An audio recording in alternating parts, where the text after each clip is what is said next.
Olá, pessoal, sejam muito bem-vindos ao nosso podcast e videocast. Está no ar o nosso canal da revista Visão Hospitalar. E hoje no estúdio recebemos o querido Paulo Magnus, o grande revolucionário da tecnologia no setor saúde em nosso Brasil. Paulinho, seja muito bem-vindo. Gratidão, obrigado por estar aqui com vocês. Estou à disposição para repartir conhecimento, aprender a vida. Eu acho que a gente tem grandes oportunidades e sempre a gente tem a condição de entender um pouquinho o futuro, olhar para o passado e poder construir um caminho bom para todos, saúde mais perto das pessoas. Que bom. Paulo tem uma grande trajetória no setor saúde, ele vai contar um pouco mais. Eu sei que muitos já o conhecem, mas eu queria pedir para ele contar um pouco dessa introdução dele no segmento há alguns anos. Compartilhe essa história com a gente, Paulo. A história é bonita, eu diria que é um pouco improvável. Eu vim lá do Rio Grande do Sul, minha família são imigrantes alemães, morava na roça, enxada, e a gente conseguiu, talvez seguindo um pouquinho do que meu pai dizia, a única forma de sair daqui é estudando muito. Meu pai morreu, eu tinha 13 anos. E eu segui à risca aquilo, estudando muito, e continuo estudando até hoje. Mas a partir desse movimento da partida do meu pai, eu achei que eu precisava me representar e gerar algum legado. Menino, 13 anos de idade, fui estudar, fazer o segundo grau em Torres na época. Minha cidadezinha hoje tem 2.500 habitantes, chama-se Dom Pedro de Alcântara. E eu fui para Torres fazer o segundo grau. No meio do curso do segundo grau, na época, hoje ensino médio, né?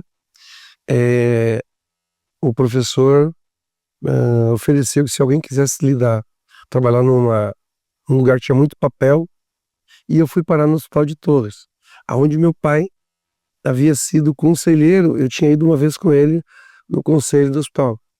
E assumi uma oportunidade lá, comecei a trabalhar no setor de faturamento e fiquei 1 ano e meio, porque eu queria ir para Porto Alegre para fazer a faculdade.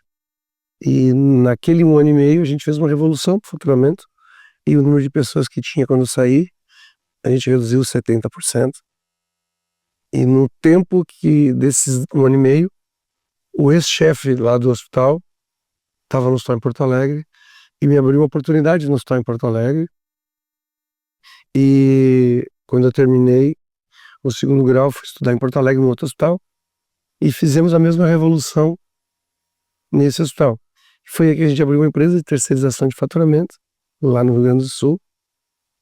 E a partir dessa empresa a gente conseguiu ajudar os hospitais que na época que não tinha computador, que eram totalmente informais, e a construir um sistema organizacional, primeiro terceirizando o faturamento, depois fazendo sistemas para pequenas áreas dentro do hospital, faturamento, atendimento, estoque, laboratório, financeiro, RH, e na década de 80. Aí depois nós criamos na década de 90, foi a grande década nós tivemos 3 movimentos. Primeiro, o sistema de gestão hospitalar integrado no Brasil. Depois nós desenvolvemos uma tecnologia em DataFlex em Campo Grande. E aí a gente decidiu que nós precisávamos entrar nos grandes hospitais. Nós precisávamos chegar em São Paulo. A gente já tinha o Rio Grande do Sul e Pernambuco, e a gente juntou em 94 os times que a gente tinha no Mato Grosso, em Porto Alegre e em Pernambuco, para desenvolver um sistema que tinha como objetivo atender o bug do milênio, que chegaria no ano de 2000.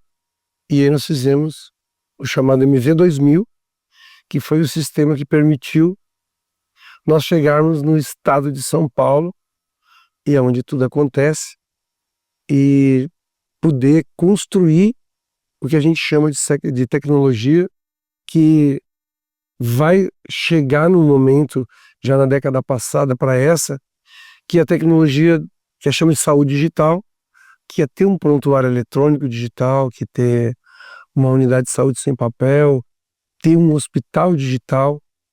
E isso foi construído nesses últimos, nos quase 40 anos da MV, mas esse impulsionamento da saúde digital todo veio no momento que a gente chegou em São Paulo, no final da década de 90, e aí veio essa construção toda. Que história inspiradora, Paulinho. O Paulo, ele nos inspira não só pela simplicidade, acho que pela liderança e por atuar com tanto compromisso com a saúde do nosso país e principalmente da nossa população, promovendo através da tecnologia e dessa inovação cada vez mais uma segurança para o nosso paciente, para o sistema de saúde brasileiro como um todo, para o setor hospitalar como um todo e para vários serviços. Então, parabéns, Paulinho, por toda a sua jornada, por toda a jornada da MV, que tem muito a inspirar aí para que a gente continue inovando. Acho que a gente vive de sonhos. O primeiro sonho que a gente tinha era não voltar para a roça, porque o Rio Grande do Sul é muito bom, tivemos uma grande tragédia nesse ano todo, a gente vivenciou muito aquilo lá, estivemos várias vezes, mas o Rio Grande do Sul é frio, e quem vive no frio sem condições sofre muito. Então minha família mora em Recife, a minha família, vamos viajar para um lugar frio. Eu disse, eu não vou, eu não gosto do frio. Então, ali a gente vivenciou, passamos assim por toda a trajetória de toda a estruturação do INAMPES, até chegar ao SUS, e patrocinamos toda a evolução da tecnologia. Então, digo tudo isso para falar de sonho. Eu posso dizer o seguinte, com muita tranquilidade. Meu sonho de vida não é ter mais sucesso ou isso, aquilo, a empresa crescer, que vem crescendo sempre, mas é deixar a saúde no Brasil digital. E para mim, os próximos 10 anos são esse caminho para a gente ter a saúde digital. E isso vai se materializar em algumas realidades. Primeiro, o cidadão ser o centro do cuidar de fato. Os dados de tudo que acontece com saúde, eles têm que estar no repositório da pessoa, não é no hospital, não é numa operadora. O segundo é como a gente traz todas as sinergias que os grandes grupos de saúde foram aprimorando e construindo esses ecossistemas e trazendo para eles os benefícios de vários hospitais dentro de uma base. O que nós queremos? Trazer para os hospitais privados independentes, Unimedes e filantrópicos também, os benefícios de poderem usufruir das sinergias que essas grandes redes construíram. O que é isso? Criando hubs, uma CSC apoiando, e nós temos base única, cadastro único, prontuário único. E aí a gente passa a ter um grande sistema de saúde, onde todos se beneficiam, porque de fato a saúde no tempo ela vai para dentro da sua casa, vai para dentro da minha casa. O seu celular, o seu relógio, a sua televisão, vai ser um elo de ligação entre a sua vida com o consultório do seu médico, a sua operadora de saúde ou com o próprio SUS. Esse conjunto de dados, ele vai propiciar que a gente faça preditividade entendendo o que aconteceu no passado. E nós, cada um de nós, cuidando da nossa saúde e do nosso bem-estar. A pandemia provou que quem tinha um bom cuidado de saúde passou e conseguiu enfrentá-la com uma condição muito melhor do que os outros que não tinham. Então, o futuro será com qualidade de saúde e a inteligência artificial ajudando tudo isso a ter os melhores caminhos para a gente ir para frente. Falando em futuro, eu quero fazer um resgate aqui do nosso passado, porque o Paulo e a MV participam também da história da Federação Brasileira de Hospitais e também da Convenção Brasileira de Hospitais. Em 2016, a MV também esteve conosco na convenção que foi realizada no Paraná, depois seguimos para Goiânia, depois para Salvador, depois para o Rio de Janeiro e Santa Catarina, em nome da FBH e da revista Visão Hospitalar, que você também apoia e acompanha e participa há mais de 10 anos. Eu quero te agradecer por acreditar e confiar no nosso trabalho informativo para todo o segmento, para a classe profissional e para o mercado, Paulo. É uma satisfação, eu diria gratidão. Os 60 anos da FBH, eles simplesmente são a história da saúde no Brasil.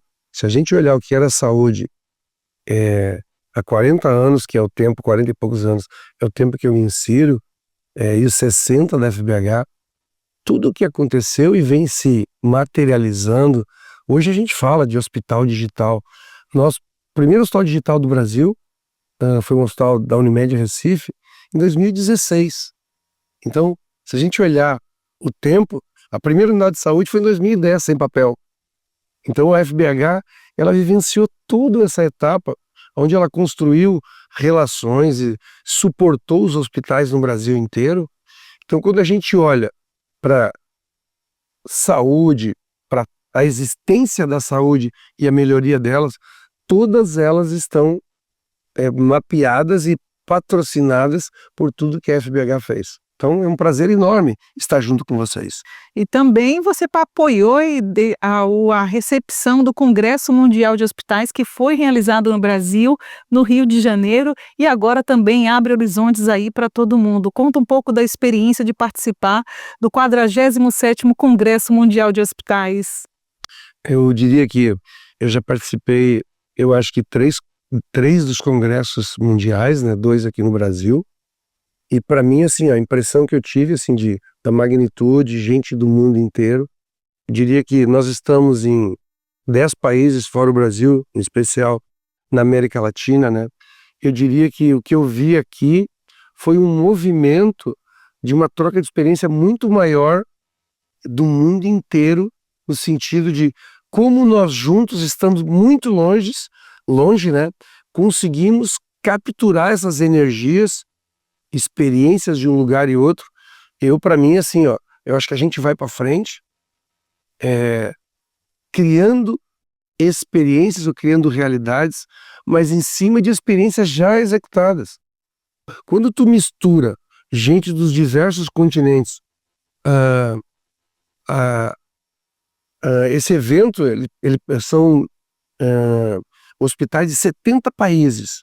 Então, quando tu traz experiências de tantos lugares diferentes, você consegue produzir imagens e visões de futuro muito mais consistentes, evitando que os erros aconteçam nas projeções que você possa fazer. Gratidão também poder estar aqui. E agora eu passo a palavra para o Paulo fazer as considerações finais dele para todo o nosso público, agradecer a audiência de vocês, também as autoridades, as instituições, as lideranças e gestores que nos assistem de todo lugar do Brasil e do mundo. Estamos aqui para promover avanços. Então, Paulinho, deixa sua mensagem final para o nosso público. Primeiro, gratidão pelo povo da área de saúde que nos permitiu sair do nada e poder chegar à liderança do sistema de tecnologia na área de saúde da América Latina inteira. E eu digo o seguinte, eu uso uma expressão que é o seguinte: quando o amor acontece, ele não pede licença ao mundo. E a gente junto vai construindo caminhos para poder realizar os sonhos, que eles também estão pautados na energia, no tamanho da energia que tu coloca. Se tu quer realizar um sonho e tu coloca energia suficiente, esse sonho vai virar realidade. Assim como o meu virou realidade e de cada um de vocês pode virar. Muito obrigado. Obrigada, Paulinho, pela sua especial participação e contribuição e um pouco do resgate aí da introdução da tecnologia nos processos dos hospitais, clínicas, laboratórios e indústrias. Está aqui o Paulo, está aqui a MV contribuindo com o avanço da saúde em nosso país. Muito obrigada pela audiência, pela atenção de todos vocês. Seguimos para os próximos episódios e queremos pedir sua participação, que compartilhe este conteúdo e que sigam os nossos canais e que interajam, trazendo sempre reflexões, provocações, tendências e temas que vocês querem dialogar para compartilharmos aqui com cada um de vocês. Muito obrigada, pessoal, e até o próximo episódio.